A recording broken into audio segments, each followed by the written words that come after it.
Hi, it's Erin here from Three Birds Renovations, and I'm at our latest project.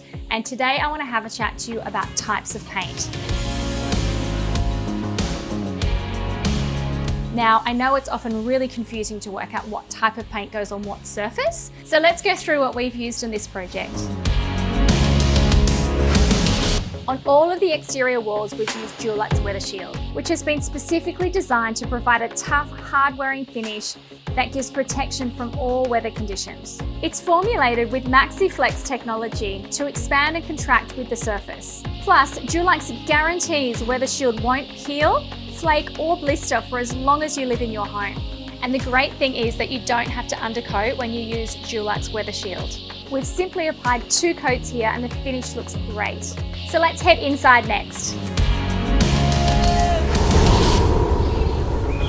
I wanna go make pictures look like postcards. The Dulux Wash and Wear formula ensures your walls stay looking freshly painted for longer. Its formula offers stain resistance and it's a trusted brand you can rely on to work really well.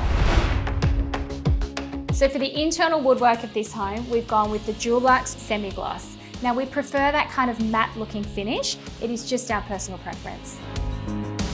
And on the ceilings, we've used Dulux ceiling paint. Now the ceiling paint is a different formulation to the paint you put on your walls. This product has a flat finish with a 5-year guarantee against mold growth. These ceilings here are new, but if you're painting an older home, using a ceiling paint with a flat finish is going to help hide imperfections. Plus, Dulux have a special ceiling paint for bathrooms and kitchens, which offers even more protection against mold growth. Now guys, always remember to use a Dulux paint when you're tinting to a Dulux color. It will ensure the paint is exactly how you expect it to be.